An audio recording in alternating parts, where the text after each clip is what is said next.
Olá pessoal, tudo bem? Como é que vocês estão? Gente, hoje eu quero falar para vocês qual é a relação do nosso sistema digestivo com as nossas emoções. O que acontece é que muitas vezes a gente acredita que o nosso maior desafio, a nossa grande dificuldade seja seguir uma dieta, que seja mudar os nossos hábitos alimentares. Só que muitas vezes a gente não entende como é que o nosso sistema ele funciona. E é por isso que eu vou trazer aqui para vocês alguns direcionamentos, né, e algumas curiosidades que eu espero que faça sentido para vocês e que vocês comecem a olhar para a alimentação de vocês como uma forma de combustível para o corpo de vocês e entender qual é a nossa relação do corpo com essas emoções. E aí, o que é interessante você entender. Eu não sei se você, em algum momento, você já ouviu falar que o nosso intestino, ele é o nosso segundo cérebro. Você já ouviu falar sobre isso?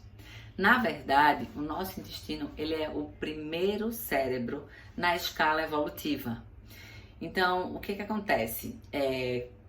Tudo que a gente sente, emocionalmente falando, a gente sente primeiro através das nossas vísceras. Lembra quando a gente fala que a emoção ela é uma coisa visceral, que a gente sente aquele embrulho no estômago, que a gente sente isso aqui tudo se revirando?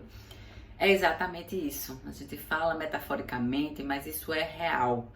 Então, o que acontece é que nosso sistema inteiro ele está relacionado com as nossas emoções.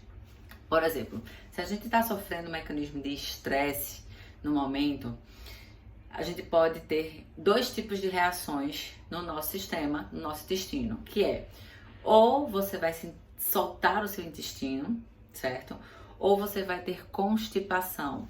Mas por que isso acontece? Você solta aí o intestino, né? Solta o acúmulo ali de resíduos. Por quê? Porque você está se preparando para fugir.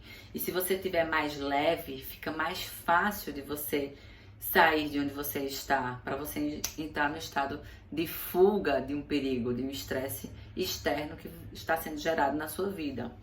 E o segundo é a constipação. Por quê? No momento que você precisa lutar ou fugir, na hora que não tem mais para onde você correr, você prende e você foge, entendeu? Então, esse é o mecanismo de adaptação do seu corpo a uma emoção, porque o estresse, ele causa essa sensação de colocar em movimento. Por isso que emoção significa emover e colocar em movimento. Então, olha como é importante determinadas situações que a gente está vivenciando, a gente olhar para as nossas sensações e emoções do nosso corpo. E aí é a mesma coisa de quando a gente sente, né, o friozinho aqui no estômago ou na borboleta, né, como eu falei, tudo aqui se revirando, que pode ser porque você está com medo, por exemplo, de pular de paraquedas ou porque você está apaixonado por alguém, mas tudo você sente aqui, ó, nessa região aqui, né, do corpo. E aí, o sistema digestório, né, desde o nascimento, ele está muito relacionado a nosso vínculo também, né, emocional. Por exemplo, quando o bebê nasce e ele chora, a mãe, ela automaticamente coloca ele no peito. Por quê? Porque ou ele tá com fome, ou ele tá ansioso por alguma coisa, tá estressado, e aí se coloca ele aonde? No peito, para acalmar, para estimular a questão oral, o reflexo oral da criança.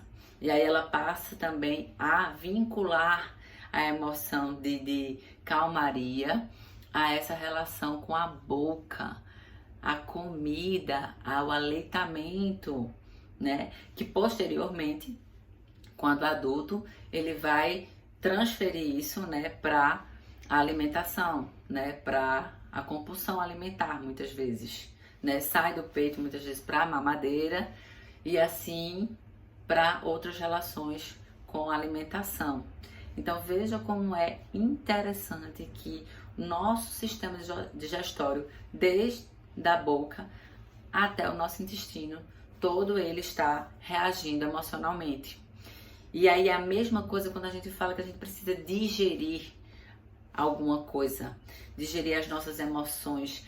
Quando acontece alguma coisa que a gente, né, eu preciso engolir aquilo que eu não queria, eu começo a entrar num fluxo de guardar e trazer algo angustiante para nossa vida, e a gente começa a ter o que? Gastrite emocional, gente. Então, nós nos alimentamos das emoções de uma forma ou de outra. Então, o que acontece é que quando a gente não entende isso, a gente acredita que o nosso problema é puramente fisiológico, quando não é. Ele tem muito mais relação com a parte emotiva do que a parte de fisiológica e mental, de dizer, é porque eu não consigo, eu tô procrastinando, enfim, várias situações do tipo. Além do que, essa relação com a comida, né, ela pode te causar várias sensações diferentes, várias emoções diferentes no decorrer do alimento. Ou é aquele excesso de vontade, aquela compulsão, aquela ansiedade por comer determinado tipo de alimento, né? E aí você começa a gerar essa ansiedade, essa angústia, para tapar um vazio que está aí dentro de você. Ou então você se alimenta, come demais, fica cheio, fica empanzinado e aí você começa a se sentir culpado de fazer essas coisas.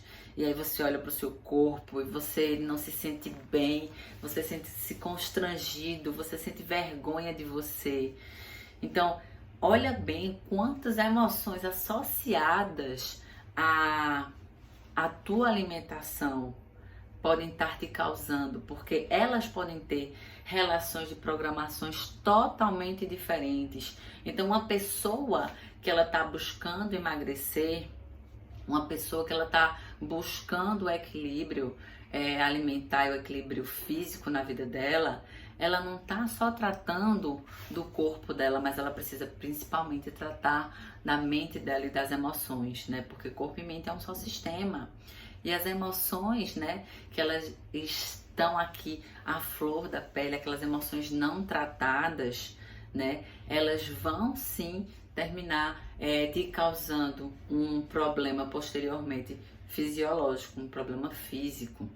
Então, é basicamente isso que a gente precisa tratar com relação ao peso, né, ao equilíbrio do nosso corpo, para que a gente tenha uma efetividade, para que a gente tenha uma longevidade aí dos teus resultados. A gente principalmente precisa reprogramar aqui a tua mente e tratar das tuas emoções. E é isso que eu quero trazer para vocês hoje aqui, muito importante. É essa relação do teu sistema. Como a gente evolui, como é que a gente aprende, né, essas emoções, né? Como é que a gente registra isso no nosso corpo e fica lá guardado, e muitas vezes a gente não tem absoluta noção do que a gente está fazendo. A gente só sente aquela necessidade, aquela ansiedade, aquela angústia de fazer isso, gera um mal-estar tremendo. E aí, onde a gente precisa primeiramente olhar e primeiramente tratar. Isso é só um pedacinho, tá? Do que é a relação na questão do emagrecimento, na questão de tratar a compulsividade, os transtornos alimentares como um todo. É preciso que a gente entenda como nosso corpo, que aí eu falo mente e corpo, funciona. Para que a gente, de fato, faça uma intervenção certeira, uma intervenção assertiva, para que os nossos resultados perdurem definitivamente por uma vida toda. E é isso, gente. Espero que vocês tenham gostado. Qualquer dúvida, coloca aqui embaixo para mim, tá? Estou à disposição de vocês e vamos embora nessa jornada.